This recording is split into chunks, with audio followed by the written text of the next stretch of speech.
اور پھر انسان کو عقل پھر جواب دیتی ہے زبان حال سے، بھئی تم مجھ سے پوچھ رہے ہو ساری باتیں اپنی پیدائش سے پہلے کی، میں کہاں سے آیا تو گویا آنے سے پہلے کی بات پوچھ رہے ہو، کیسے پیدا ہوا تو گویا پیدا ہو جانے سے پہلے اس کی حالت کو بیان کر رہے ہو۔ عقل کہتی ہے کہ اے انسان میں تو خود تیرا ایک حصہ ہوں، یعنی جو ہیومن باڈی ہے، ہیومن لائف، میں تو خود تیرا ایک حصہ ہوں، تو میرا کل ہے اور میں عقل ہو کر تیرا ایک جز ہوں۔ تو کل مجھ سے پوچھتا ہے کہ میں کہاں سے آیا ہوں، تو تیرا جز تیری کلیت کی بیک گراؤنڈ کیا بتائے؟ تو میں تو خود محدود ہوں۔ پھر وہ انسان پوچھتا ہے اسی عقل سے، میں اب انالیسس کر رہا ہوں، اب ہم تیسری سٹیج میں جا رہے ہیں وجدان کی طرف، اور وہ بھی حتمی نہیں ہوگی۔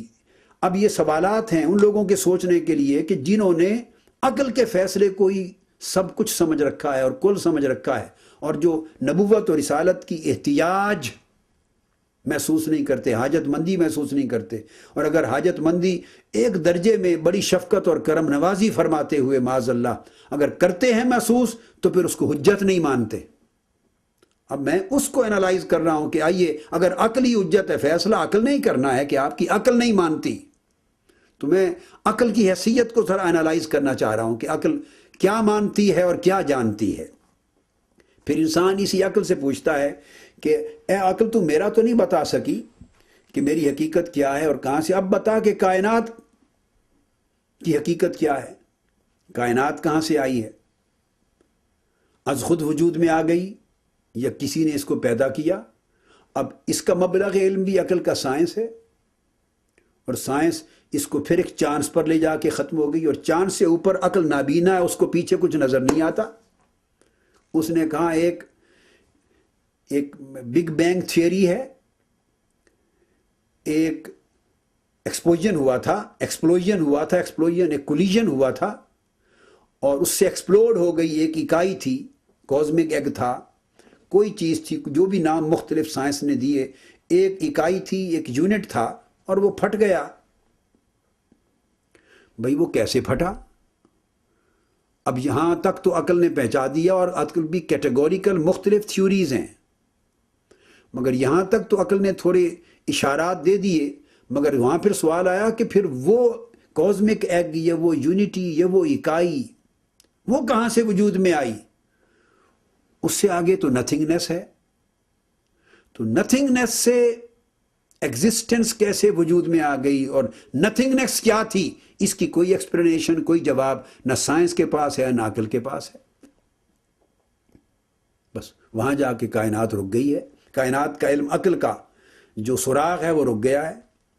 پھر انسان پوچھتا ہے کہ میرے اور کائنات کے درمیان کوئی رشتہ ہے، وہ رشتہ کیا ہے، باہمی کیا تعلق ہو؟ پھر اس کائنات میں، اس دنیا میں زندگی گزارنے کے لیے کچھ ضابطے، کچھ قوانین ہیں، اگر ہیں تو کس نے بنائے ہیں؟ یہ حق کس کو پہنچتا ہے؟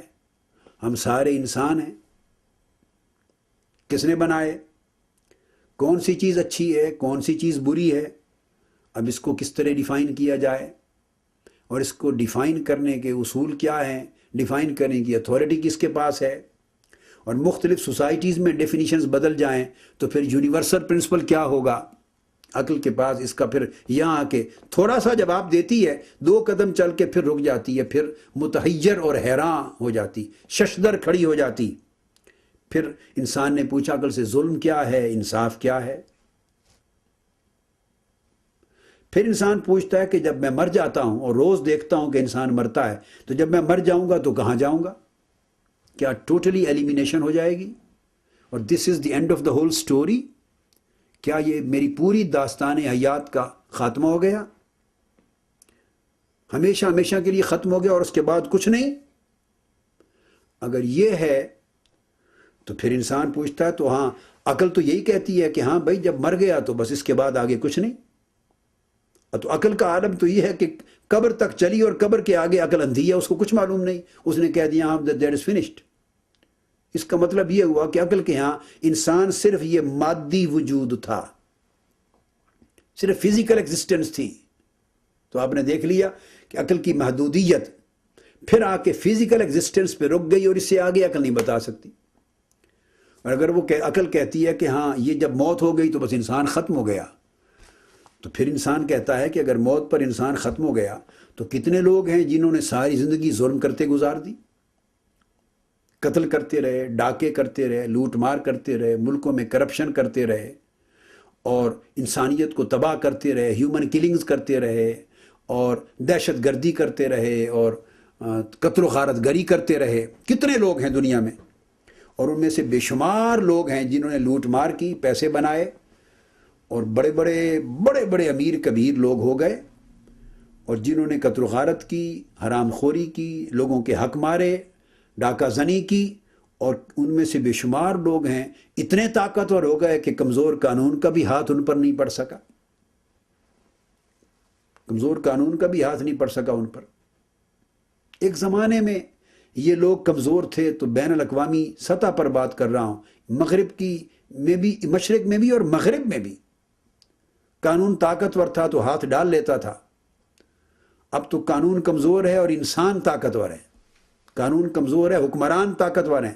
پہلے قانون طاقتور تھا، حکمران کمزور تھے، اب حکمران طاقتور ہیں اور قانون کو پاؤں کے نیچے روند رہے ہیں.